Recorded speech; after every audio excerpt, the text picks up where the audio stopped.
আজকে যারা দীর্ঘদিন পর্যন্ত আমাদের প্রিয় নেতা, আমাদের সহযোদ্ধা, মজলুম জননেতা যারা আজহারুল ইসলাম ভাইয়ের মুক্তির প্রতীক্ষায় যারা এখানে উপস্থিত হয়েছেন, সংগ্রামী নারায়ণগঞ্জবাসী, আমাদের নেতৃবৃন্দ বলেছেন প্রায় 6 মাস 10 দিন পেরিয়ে গিয়েছে, কিন্তু আমাদের সেই প্রিয় নেতা, মজলুম নেতা, তিনি বিগত 15 বছর কারারুদ্ধ ছিলেন, নির্যাতিত হয়েছেন, মাসের পর মাস তাকে ডান্ডাবের পেরিয়ে রাখা হয়েছে। সেই প্রিয় নেতা আজহারুল ইসলাম আজহার ভাইয়ের এখনো আমরা মুক্তি দেখতে পাই নাই।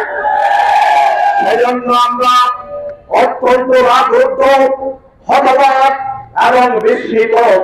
কারণ হচ্ছে 5 আগস্টের পরে বাংলাদেশের প্রেক্ষাপট পরিবর্তনের পরে হাসিনা যে রিজিম ছিল, এই রিজিম থেকে আমরা মুক্তি পেয়েছে বলে বলেছিলাম, কিন্তু আজকে 6 মাস 10 দিন পরে কি আমাদের সামনে প্রতিমান হয়েছে হাসিনার প্রবক্তা এবং হাসিনা রিজিম থেকে এখনো আমরা মুক্তি পাইনি। আমরা এই প্রেম গভর্নমেন্টকে বলতে চাই, আপনার আশেপাশে আপনার বিজয় আপনার সঙ্গী সাথীরা রয়েছে, অনেকদিনের অন্য তাদেরকে প্রত্যাহার করে কারাগারে দ্রুত সময়ের ভিতরে নিক্ষেপ করতে হবে এবং বাংলাদেশকে বৈষম্যমুক্ত করতে হবে। আমরা এতদিন পর্যন্ত সরকারকে সহযোগিতা করে এসেছি, তার মানে এটি নয় আপনারা আমাদেরকে আমাদের অধিকার থেকে বঞ্চিত রাখবেন, তার মানে এটি নয় আমাদের রাজ্যের কন্যায় হবে পাথরের ভালো পাথর দেবে তোমার কাছে গিয়ে দেবো না, এটি নিয়ম হবে না।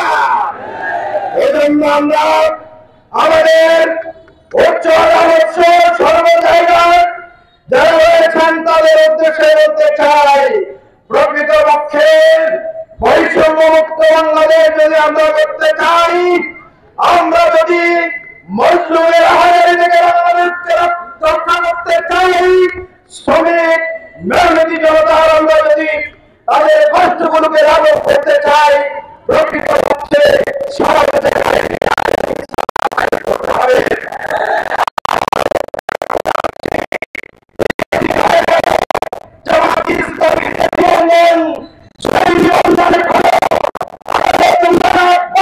আমাদেরকে এখনো ফিরে দেয়নি।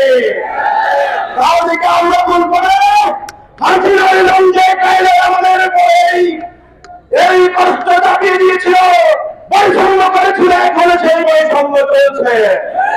সুতরাং যদি স্পষ্টভাবে বলতে চাই, প্রথম দাবি হচ্ছে অল্প সময়ের মধ্যে নিঃশর্তভাবে 1,000 লোককে মুক্তি দিতে হবে, 1,000 লোককে মুক্তি দিতে হবে।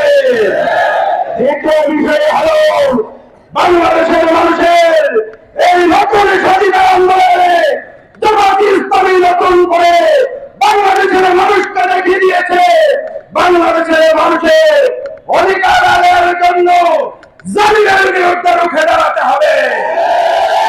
এই রুখে দাঁড়ানোর কাজে ছাত্র শ্রমিকদের সাথে জামাত ইসলামী অত্যন্ত গুরুত্বপূর্ণ ভূমিকা রেখেছে। সুতরাং জামাতকে বাদ দিয়ে আগামী দিনে নতুন স্বপ্নের বাংলাদেশ কল্পনা করা যায় না, যাবে না।